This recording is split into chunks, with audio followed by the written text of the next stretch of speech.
Hi and welcome back to A Life of Enchantment. Here are 8 subtle or not so subtle ways that you are going through a spiritual awakening, spiritual further growth, or just growth in general, personal growth. The first is you will become quite sensitive to foods, the chemicals in foods and products. You'll probably start to want to have a more of a cleaner diet. You might sense things much more. You'll become much more aware of energetically the food and the products around you, and your body can become quite sensitive to anything that's negative and chemical. The second one is energy.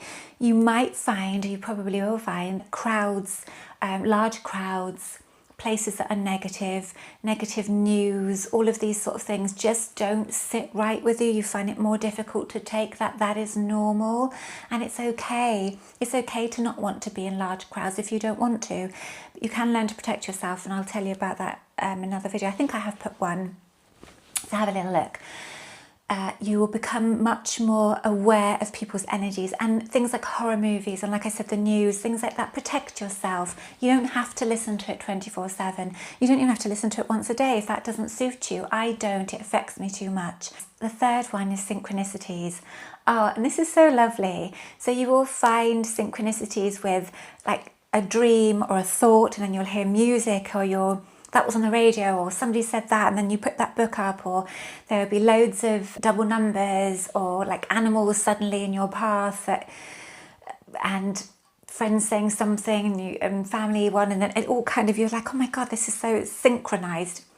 The earth, signs like feathers and meaningful things for you, hearts in nature, whatever it means for you, it's synchronicities, and you'll be like, oh, I knew that was going to happen, or I thought that, or oh my God, someone said that and you were just doing that. It's such fun.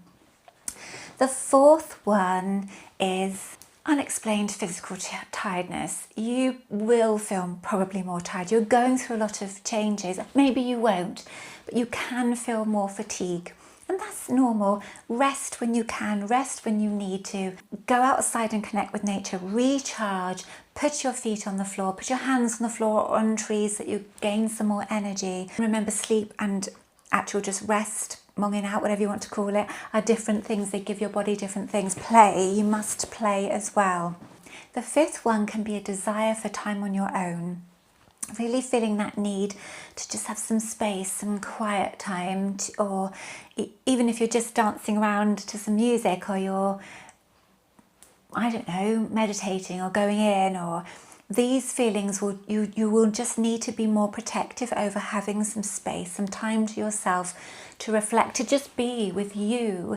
Your body is going through immense changes, and your mind and your perceptions and your thoughts and feelings about yourself and the world around you. And you need time to process that, and you just need time to just be. The sixth one is feeling out of place, particularly with maybe old friends or even new ones, but people that have been around you, even with family, where you don't feel quite aligned, they don't get you, you don't get them anymore. You kind of feel like you don't fit. That's so normal. And I think the best thing to do in this situation is trust. 2 things. Trust that you will find people, you'll find your tribe, you'll find people more like you, but also that you will find a way, if these people, for example, family, if they're important to keep in your life, you'll find a way that you kind of can work with them or work around your new perception of yourself and the world around you. It's really beautiful, but it can be challenging. So be gentle with yourself, be gentle with others. Just because they don't get your newfound awakening doesn't mean that they're wrong or that they're bad or whatever you want to call it. It just means it's different, and you may, if you want them around, like I said, you may need to find a way to work around how you do that. And that's very much about, maybe you don't speak to them about certain things, or you limit the amount of time you spend with them. The seventh one will be your connection to certain things and the need to learn more, like your connection to Mother Earth, to trees, to the moon, to spirit, to rituals, to, I don't know, whatever is coming for you, the sun, in different stages. Now, one of the things I'd say with this, a lot of people say, oh, they're like maybe a hearth witch, or they're this, or they're that, or that they're more about the sea, they're more about the forest. And what I have learned is flow with it. Because at different times, at different stages of your life, different times of the year, different awakenings, because you will have many awakenings, you will need different energies and you will want to connect with different things. You might want to connect with solar energy. You may want to connect with the moon. You may want to connect with the ocean or forests, and allow yourself to flow. Don't put yourself in any box.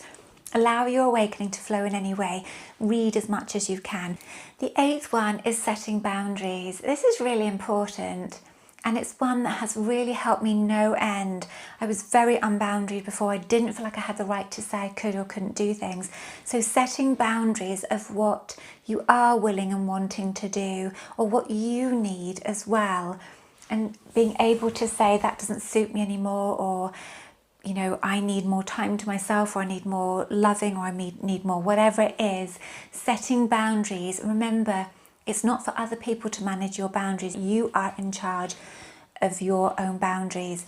People will push them because they're being themselves, and it's up to you to manage those boundaries where you're willing to push and give and not. But do set some. If it's about your beliefs and things and someone just doesn't agree with you, then maybe don't talk to them about it, but there's no need to get angry. If they don't believe in what you're saying, you can just say, I don't want to talk about it, don't want to hear your negative things, that's your boundary. If they can't respect that, then you need to look at that. That's a whole nother subject. But people that are genuinely have your best interests at heart and are loving and coming from a good place, really will be happy to respect your boundaries. They may not understand them, you may need to explain a bit, or maybe you don't want to explain it, but boundary setting where you're looking after yourself is really important. That's not a selfish thing where you never consider others, it's just that you are also considering yourself. I hope this has been helpful. I will put some more out. Let me know what your awakenings and continued awakenings are feeling like. I'll put lots more out because this is a vast subject, and I'll put some more about some of my experiences. I have done that in the past, but until next time, all my love, Ella. Bye.